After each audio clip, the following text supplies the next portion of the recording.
So at the Wooden Boat Festival, every year we have a different poster.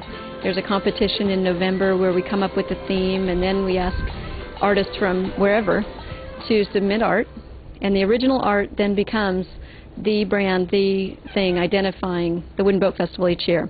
There are posters that are available. Some are signed for collectibles. Others are unsigned for $10 or $12, I guess, in the store. And then we put the art on other things. Mostly this year it's on sweatshirts, t-shirts, and shopping bags. So the tote bags will be available at the main gate. Great for reusing and saving on the plastic and paper bags at the grocery store. And you can also buy a t-shirt at the gate. Or if you come on inside, then we've got the full array of all the gear. The rest of the year we have Wooden Boat Foundation things available in the store, and as well as all of the Wooden Boat products and books that we have year-round. So very soon this empty marina will become full of wooden boats. We have a record number of boats this year. I think we're up to 140 in the water and about 40 or 50 more on land. The boats range from tall ship Lady Washington and schooner Adventurous out on the waterfront, as well as a restored halibut schooner and working boats right on the waterfront, to all the boats that are rafted in the marina. We've got about half the marina this year full of power boats. The power boats range from a Victorian classic bed and breakfast yacht that was in Olympia for years to some of the most cutting-edge ply and green design. On the other side we've got most of the schooners and sailboats, sloops, ketches, yawls, all the different rigs, catboats are there. And then on the outside of the marina we've got all the rowing vessels and the small power boats. So we have what's called human-powered boats. So those are ones that are sliding seat boats with sculls and oars, or kayaks with their paddles, all different sizes and shapes.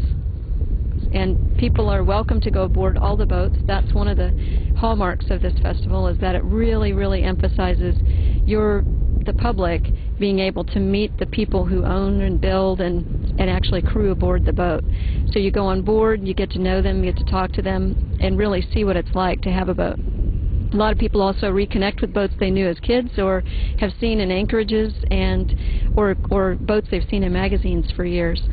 So it's an all-family event. All people in the family are welcome to board the boats, and including kids. And they can also build a kids' boat building boat or participate in any kinds of about 8 different venues that we have going. There's a woodworking stage, there's North Star Stage Kids Theater, there's a pirate treasure hunt on Sunday, there are demonstrations of Pocock rowing shell boat building, as well as all the traditional craft.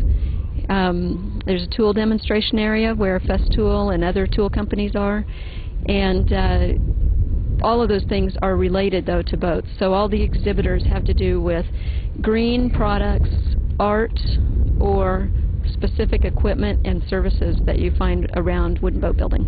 The festival takes place in Point Hudson Marina. It's one of 2 marinas in Port Townsend that are available for boaters to come and haul out their boat. We're standing right now in front of the travel lift, and there's a boat on its way to haul out at Fleet Marine, or what was Fleet Marine, now Sea Marine, in Point Hudson.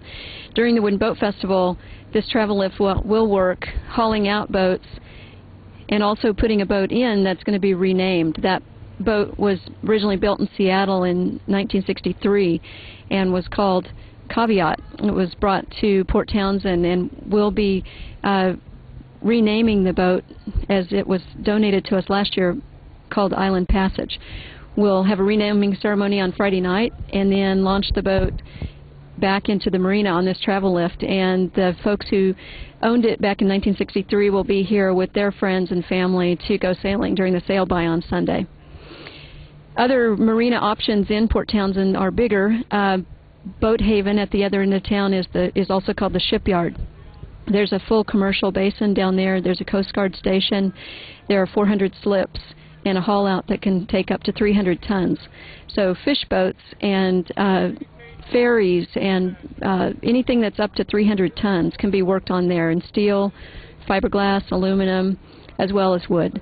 So we've got the full array of marine trades, and some estimates are that 60 to 65% of our economy in Port Townsend is actually based on the marine trades.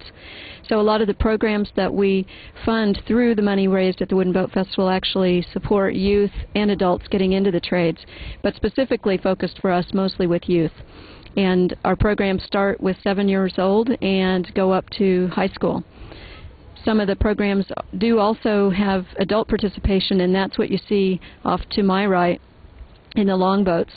And the 2 longboats that we have now are used for 7th grade programs in Port Townsend, Chimacum, Sequim, and schools that come here from around the Northwest and even as far away as Vermont this last year to do our programs with the longboats in Port Townsend Bay and the San Juans. The longboat program that's going today is with the Port Townsend Library staff, and they're doing their annual staff retreat. So we do team building programs with these boats, and what they'll do, they don't necessarily learn to row and sail in this day, but they'll learn many of the commands, and they'll actually have a lot of the experiences. The boats were the same as those used by Vancouver and Peter Puget to originally sound and chart the Puget Sound. Their boat it came originally anchored around Point Wilson, and not knowing what was beyond that point, they lowered the longboats and set off to find what ended up being now Puget Sound. So you can see the groups down there going now, and they'll be out all afternoon.